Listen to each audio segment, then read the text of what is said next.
Good day, Crime Talk aficionados. It is February 27th, 2024. And guess what? Everyone is getting court dates. Well, at least Bryan Kohberger and Alec Baldwin. Let's talk about the Laken Riley murder case. Hey, sugar or bleach? Who can possibly tell the difference between the two? And then our dumb criminal of the day. Let's talk about it. Hi, lawyer.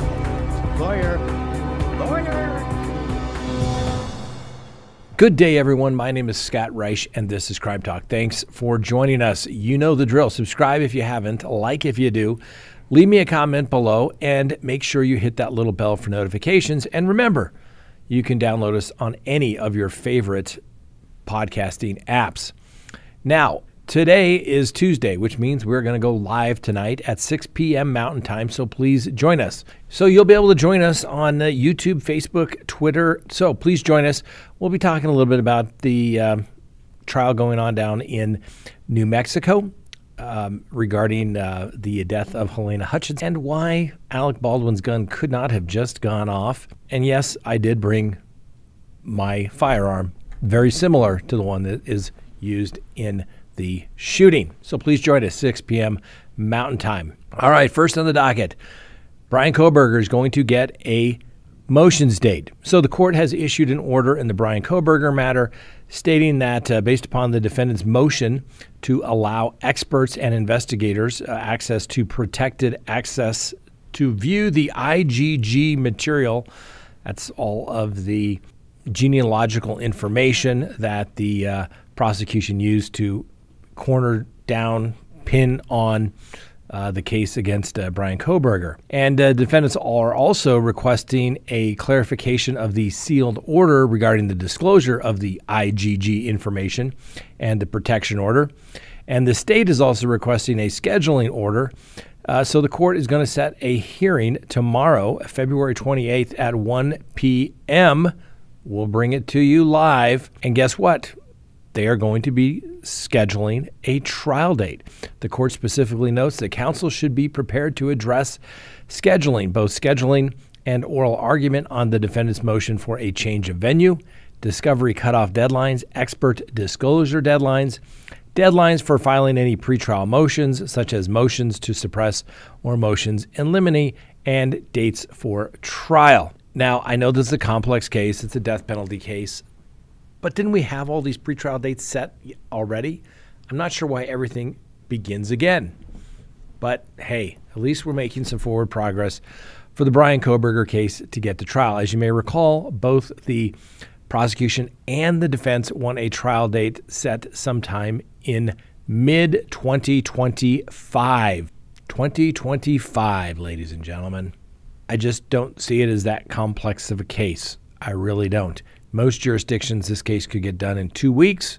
And yes, it's gone on for a while now, but most cases, this case would be tried, I would say, within 2 years. That's it. All right, next on the docket, Alec Baldwin. He's also getting a trial date. A New Mexico judge has set a trial date for Alec Baldwin on the involuntary manslaughter charges stemming from the deadly shooting back in 2021 on the movie set Rust. The scheduling order calls for jury selection to begin on July 9th, with the trial starting the following day with opening statements by the special prosecutor and Baldwin's defense attorneys if they choose to do one. Remember, the defense never has to say anything. Now, the trial is expected to last in Mr. Baldwin's case for about 8 days. And according to the order, all motions and final witness lists must be submitted by May 6th, which is about 2 months after the state has submitted their initial witness list that has about 32 names on it, including the film's armorer, Hannah Gutierrez. And we are live streaming her trial with you right now. You should check it out. And you should also see why they're talking about the gun and why, well, it just couldn't have gone off, which has been Alec Baldwin's defense and his statements all along. What have we said, ladies and gentlemen? It's always the defendant's own words that come back and bite them in the end. And I think his own words will come back and bite Mr. Baldwin. Now, obviously, if things don't go well for the prosecutors in the Hannah Gutierrez case, things will go well for Mr. Baldwin. However, If things go poorly for Hannah Gutierrez, they're probably going to go very poorly for Mr. Baldwin as well. Hannah Gutierrez's defense team is pointing the finger at Alec Baldwin. Alec Baldwin is going to point the finger at Hannah Gutierrez. It's going to get interesting. Now, as you may recall, Baldwin's team filed for a request for a speedy trial to minimize his public vilification and suspicion and to avoid the hazards of proving innocence that often arises after a lengthy delay in the prosecution. Now, obviously, the defendant never has to prove his innocent. That burden always remains with the prosecution to prove their case as to each and every element of the offense charged beyond a reasonable doubt unanimously to a jury of 12 people. So, Mr. Baldwin should know better that he does not have to prove his innocence.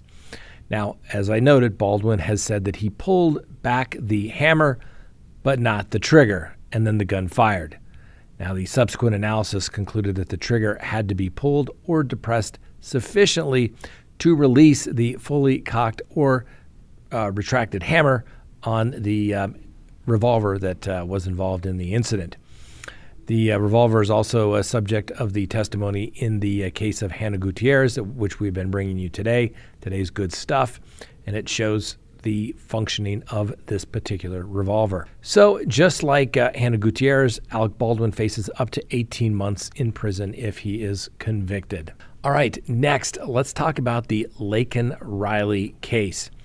Now, the illegal immigrant charged with murdering Laken Riley allegedly beat her so brutally with an unidentified object that he disfigured her skull, according to the arrest affidavit.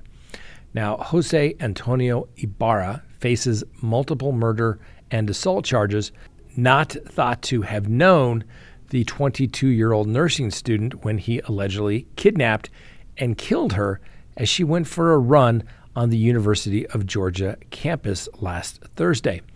Now, the cause of her death has only been given blunt force trauma, with new charging documents accusing Mr. Ibarra of causing great bodily harm with an object without specifying exactly what the object was. Now, he was also charged with aggravated battery for seriously disfiguring her body by disfiguring her skull, according to the arrest affidavit.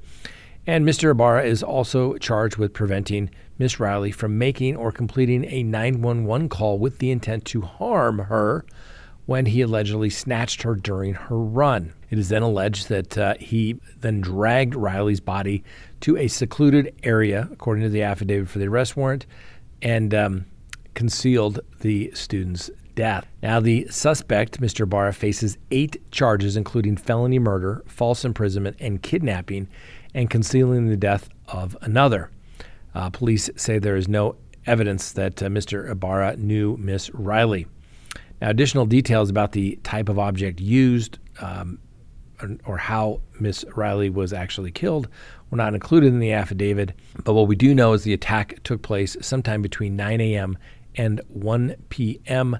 last Thursday, according to the arrest affidavit. Now, the Athens Clark County District Attorney, a woman by the name of Deborah Gonzalez, announced Monday that she is appointing a special prosecutor for the case. Ms. Gonzalez said that she's naming attorney Sheila Ross, whom she described as a knowledgeable and well-respected trial attorney with the expertise ready to bring justice on behalf of Laken Riley. Now, last year, Mr. Ibarra twice slipped through the hands of law enforcement and could have been deported after a bust in New York City, but, well, he wasn't. He was arrested in Queens, a borough there in New York, on August 31st and charged with endangering a child. But he was released thanks to the no bond policies before the immigration officials could file a request to ask local police to hold him in custody. Mr. Ibarra also was wanted on an arrest warrant in Georgia for blowing off a shoplifting court appearance in December. Now, ICE has confirmed what we basically already know. It was that Mr. Ibarra was in the country illegally. What the media hasn't really reported was that he was cited in Athens, Georgia for shoplifting in October, and there was a bench warrant for his arrest for failing to show up in court. We also know that Mr. Ibarra entered the United States illegally in El Paso back on September 8th of 2022 with his wife and her son seeking asylum, and was later released for further proceedings. He ended up in New York City, where he worked in the food delivery and at an unnamed restaurant. And then on August 31st, the NYPD allegedly saw Ibarra riding a scooter with his 5-year-old stepson on the scooter, with the child not wearing a helmet or restraints. Ibarra was charged with a felony and then ultimately released. Then October 27th, the illegal was arrested at a Walmart in Athens, Georgia, and charged with shoplifting, only to miss a court appearance and have a warrant issued on December 20th. Now, Riley, who transferred from the University of Georgia to the nearby Augusta University School of Nursing last year, is scheduled to have a memorial service this Friday. Now, this case obviously brings up a lot of issues, a lot of them political, a lot of them legal. The question is how did he get in? Well, Mr. Ibarra came across and he sought asylum. As you may recall, when one president was in office, you had to remain in Mexico before the authorities could determine whether you had a valid asylum claim. Asylum isn't just, hey, I want a new life, I want more economic opportunities. It's, no, I am going to be killed for my political or religious beliefs, something along those lines. But then the new administration came in and said, the hell with it. Come on in, everybody. It's going to be great. And so here we are. Now, am I saying that everybody who's coming across is a bad person? I am not. Let's face it, most of our families, if you reside here in the United States, obviously immigrated here to the United States at some point. The question was if people are going to do it legally. And I know a lot of people that have gone through the system legally are quite upset that all they had to do was just walk across the border. Now, obviously, those people that walk across the border should probably not get citizenship at any point in time until they leave the country. And obviously, if they've committed crimes in the United States, they aren't going to be able to get a green card or anything along those lines. But now, obviously, states are spending lots of money helping people that are arriving. And I get it. It's the nice thing to do, not the most fiscally conservative thing to do. But hey, why not just print some more money? Anyway, this is a preventable situation. It never should have happened. I know there are lots of things to get in place, but the reality of it is this gentleman, Mr. Ibarra, probably should not have been in the United States. Had he been turned over to ICE in New York when he was arrested on a felony, maybe this never would have happened. There's so many things, and yes, we can sit and speculate all day long, but the reality of it is there's lots of things that led up to it. Obviously, tragic loss for this young lady and her family under the circumstances, and yes, it was preventable. Heart goes out to the family. It doesn't look good for Mr. Ibarra. He will probably spend the remainder of his life in prison, and he will now be the poster child on political campaigns for both sides as to why the current immigration scheme is not working. We'll keep you posted on that. Next, bleach, sugar, who can tell the difference, right? Apparently not Yvette Diaz. She is accused of tainting the unsuspected victim's tea while her live-in boyfriend of 3 years was outside on the phone with his employer. Now, according to the arrest affidavit there in Miami-Dade, the document said that the man made tea and a tortilla meal after 5 p.m. on February 20th, but stepped out for a work-related call while Diaz remained inside of the residence. When the victim returned, police said, he offered Diaz a bite of a spicy tortilla to eat and some of the tea to drink. But Diaz allegedly adamantly refused to drink the tea, leading investigators to suspect that she must have known that the tea was not safe to drink when she exclaimed how spicy the tortilla was. He offered her his cup of tea, which she adamantly declined. The victim then took a large gulp from his cup and his throat started to immediately burn. The victim then noticed a strong smell of bleach coming from the cup. The victim immediately poured the drink into the sink, at which time he saw the remnants of a concentrated bleach tablet he used for dissolving into 5 gallons of water in his cup. The victim turned to the defendant and stated, "There's bleach in my drink. Did you put bleach in my drink?" Though the defendant allegedly replied that she thought the bleach tablet was sugar. Police suggested in the affidavit that it could not have been an innocent mistake because where the sugar and the bleach were located in the kitchen. Specifically, they said, it should be noted the sugar, powder in form, is kept in an upper cabinet in the kitchen, while the concentrated chlorine tablet are kept under the kitchen sink. Mistakes? How did she forget how to do that? Anyway, police said that Ms. Diaz asked for her lawyer, so they were not able to get her side of the story, which is probably good because it wouldn't have been good. And under Florida law, a person who introduces, adds, mingles any poison, bacterium, radioactive material, virus, or chemical compound with food, drink, medicine, or any product designed to be ingested, consumed, or applied to the body with intent to kill or injure another person commits first-degree felony, which is a crime punishable by up to 30 years in prison. I think I know when I got to court, I'd really want to make sure the judge know I've learned the difference between sugar and bleach. Anyway, the defendant remains in custody without bond, and arraignment is set for March 15th. And then finally, our dumb criminal of the day. Now, a Fort Myers man is accused of breaking into Page Field in Fort Myers and attempting to steal an airplane before crashing into a fence yesterday. According to the Lee County Sheriff's Office, the suspect, a guy by the name of Bruce Plummer, broke into the airport overnight, which isn't difficult to do in most small fields. You just jump the fence. And the suspect first got into one plane, and then after being unable to start it, he got into another.